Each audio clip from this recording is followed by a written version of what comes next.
এতিয়া যিকেইজন স্বাভিমানী অসমীয়া কংগ্ৰেছ দলত আছে তেওঁলোকৰ অৱস্থাটো মহাভাৰতৰ যুদ্ধৰ আগত কৰ্ণৰ যিটো অৱস্থা হৈছিলে সেইটো হৈছে। কৰ্ণ মৃত্যু নিশ্চিত বুলি মাক কুন্তীয়ে গম পাইছিলে। গম পোৱাৰ কাৰণে কৰ্ণক সাগৰৰ পাৰত গৈ মাকে কৈছিলে যে তুমি পাণ্ডৱৰ ফালে গুচি আহা। তেতিয়া কৰ্ণই মাকক এটা উত্তৰ দিছিলে। আমাৰ গণেশ গগৈ ডাঙৰীয়াৰ শকুনি প্ৰতিশোধ নাটক যিসকলে পঢ়িছে জানিব যে হওক পাণ্ডৱ মোৰ নিজ সহোদৰ, হওক জননী কুন্তি, তথাপিতো বিফল নহ'ব মোৰ যৌৱনৰ পণ, শাখা মোৰ ভাত্তা মোৰ মাথো দুৰ্যোধন। এতিয়া দুৰ্যোধনৰ লগৰ পৰা মই আঁতৰি আহিছোঁ।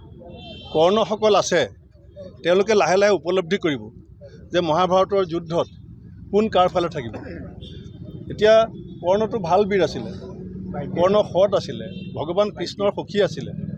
এতিয়া কৰ্ণৰ কিছু কৰ্ণ কংগ্ৰেছত আছে, তেওঁলোকে উপলব্ধি কৰিব। আৰু মই মাতৃ হিচাপে নহয়, ভাতৃ হিচাপে, বন্ধু হিচাপে ৰাজীৱনত থকা কৰ্ণসকলক কৈছোঁ যে এই যুদ্ধৰ ফলাফল ইতিমধ্যে নিশ্চিত হৈছে। মই মুখ্যমন্ত্ৰী ডাঙৰীয়া যেতিয়া আমাৰ ঘৰলৈ গৈছিলে তেতিয়া তেখেতে মোক কৈছিলে তোমাৰ মনত যি কথা আছে মোক খোলাকৈ ক'ব পাৰা। আৰু তেতিয়া মুখ্যমন্ত্ৰী মহোদয়ক মই কৈছিলোঁ যে প্ৰথমতে আপুনি কওক, মই আপোনাৰ পৰা শুনিব বিচাৰিছোঁ। তেতিয়া মোক তেখেতে 3টা বিশেষ কথা কৈছিলে। এটা হৈছে তেখেতে বিজেপিত আহি কি পাইছে, মান সন্মান, সেই সম্পৰ্কত কৈছিলে।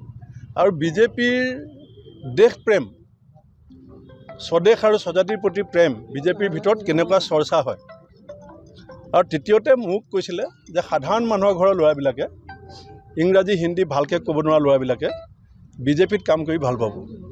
মোক সেই কথাটো তেখেতে কৈছে। তেতিয়া মই তেখেতক সুধিছিলোঁ যে মোক যিটো ভূপেন বৰাক 89 চনত মই উত্তৰ লখিমপুৰ মহাবিদ্যালয়ত প্ৰথম ৰাজনৈতিক খোজ দিছিলোঁ, ছাত্ৰ একতা সভাৰ উপসভাপতি হিচাপে জিকিছিলোঁ।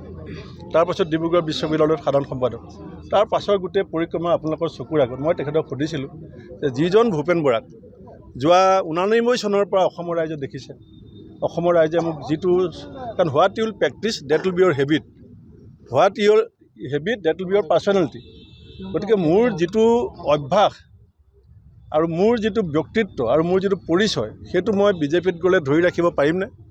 তেতিয়া মুখ্যমন্ত্ৰী মহোদয়ে 5 মিনিটমান সময় মোক সেইটো ব্যাখ্যা কৰিছিলে। ব্যাখ্যাৰ সাৰাংশটো আছিলে যে তুমি ভূপেন বৰা হৈ থাকিব পাৰিবা, আৰু থাকিব পাৰিম বুলি ভাবিয়ে মই আহিছোঁ। চাওক, মই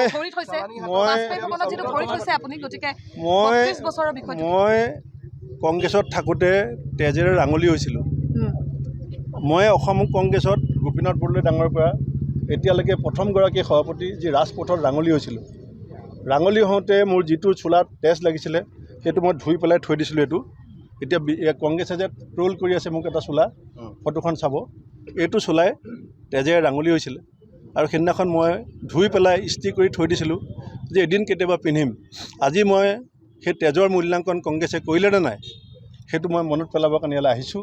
আৰু এই চোলাটো পিন্ধি আহিছোঁ এইকাৰণে যে সেই তেজ বিজেপিৰ সৈতে যুদ্ধ কৰোঁতে হৈছিলে, আৰু বিজেপিয়ে যদি সেয়া তেজ মূল্যাংকন কৰে মই ভাল পাম।